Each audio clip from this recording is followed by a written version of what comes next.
Hi there, this is Heidi. Welcome back to my channel, My Reading Life. I'm here today to film my nonfiction November wrap-up.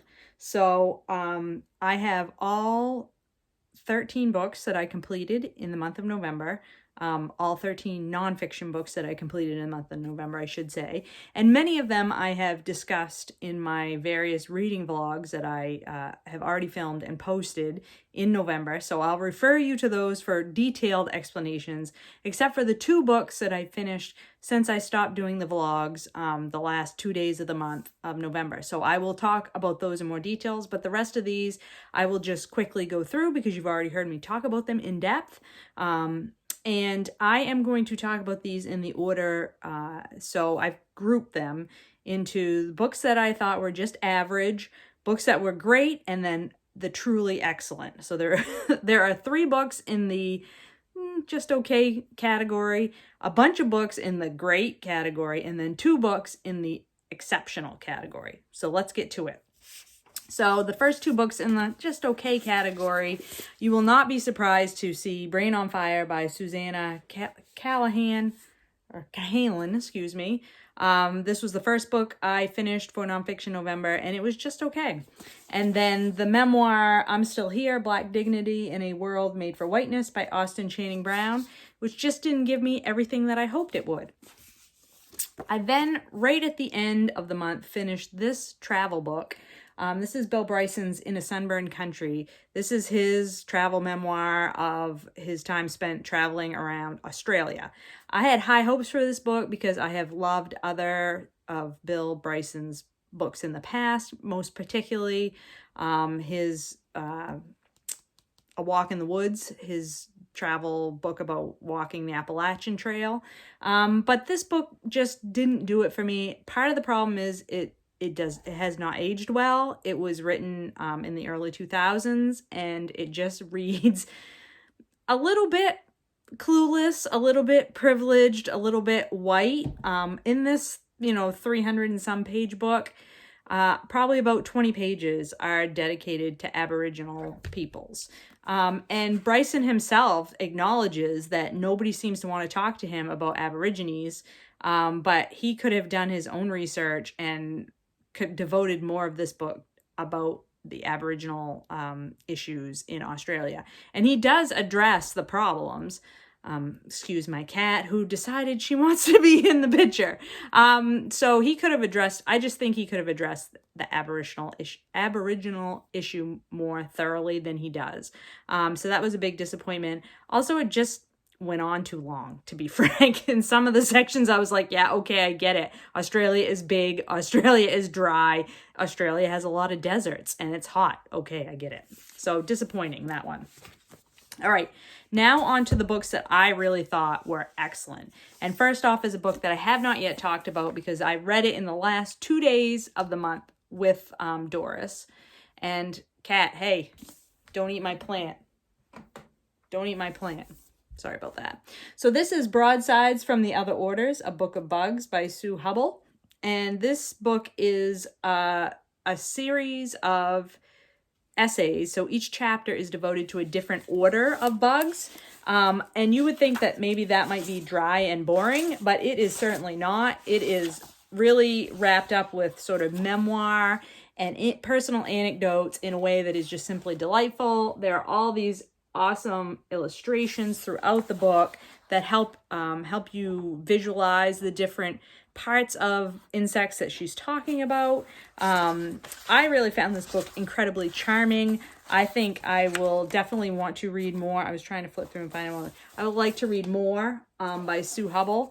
And one of the things that I most enjoyed about this book, and I didn't realize it until just as Doris and I were getting ready to start this, is Sue Hubbell lived the last few decades of her life in Maine, in a town not very far from where I live. Who knew? And she just passed away in 2020. So I could have met this woman had I known.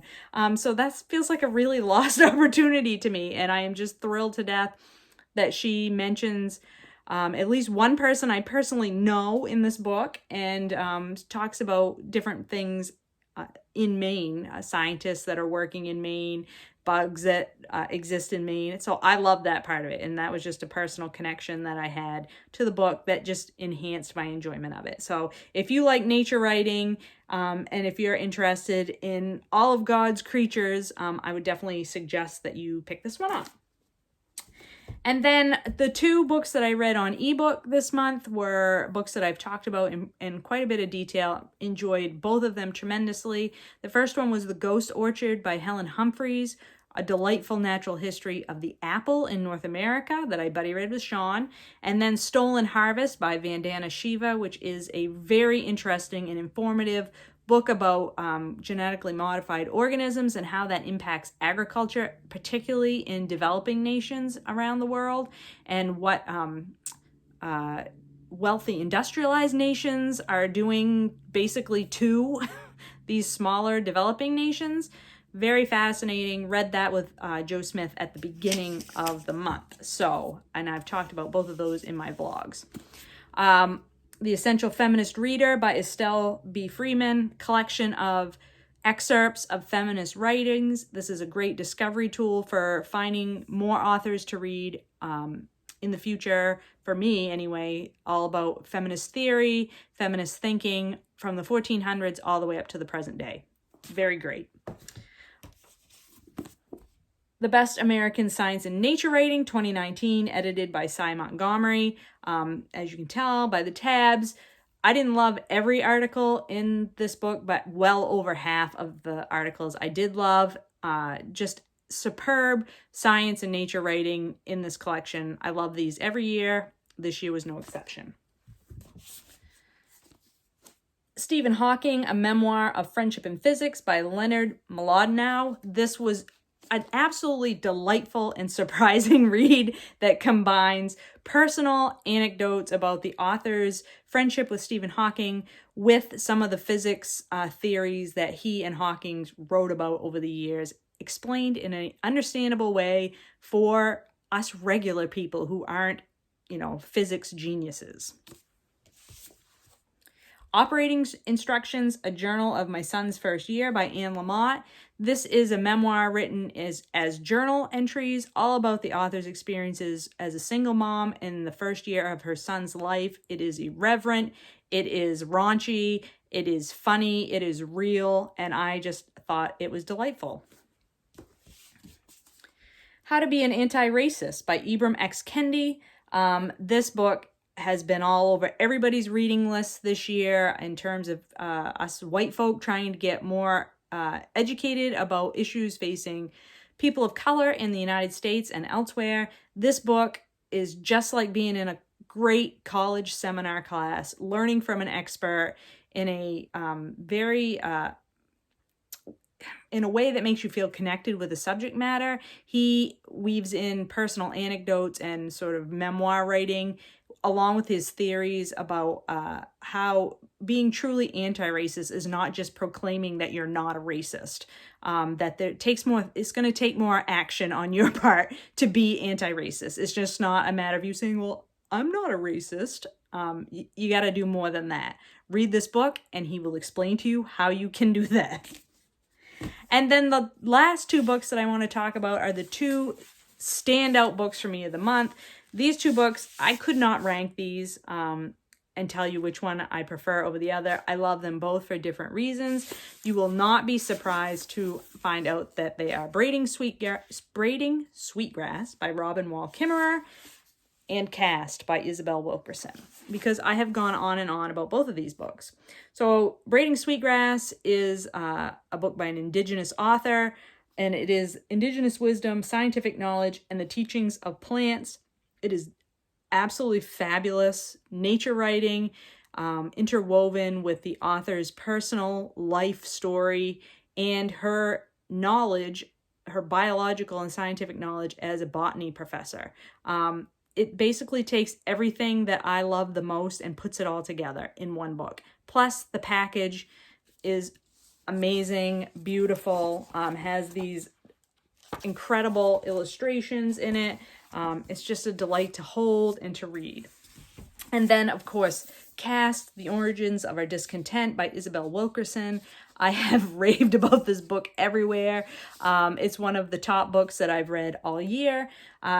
Wilkerson is a brilliant genius who can help you understand how we got to where we are in the United States, how our entire political and economic system has been built on this caste hierarchy where certain people were declared to be the losers before they even got started, way back before our country was even formed. And that is the unspoken rules of the road here today in our country. She compares what's happening in the United States in terms of the hierarchy of race with the well-known caste system in India, and also the caste system of the Nazis in Germany in the 30s and 40s. So yeah, this book will broaden your mind, expand your knowledge, and enrage you, make you sad. It's just everything in one book. So loved it. It was brilliant. So that's my nonfiction reading for November. Another highly successful reading month in Nonfiction November, my favorite month of the whole year in terms of reading themes. I hope that you all found some great nonfiction books to read in November. Please let me know in the comments down below what was your top read for the month for nonfiction. I would love to hear about it because if I haven't read it, I probably want to add it to my reading list. I will talk to you later.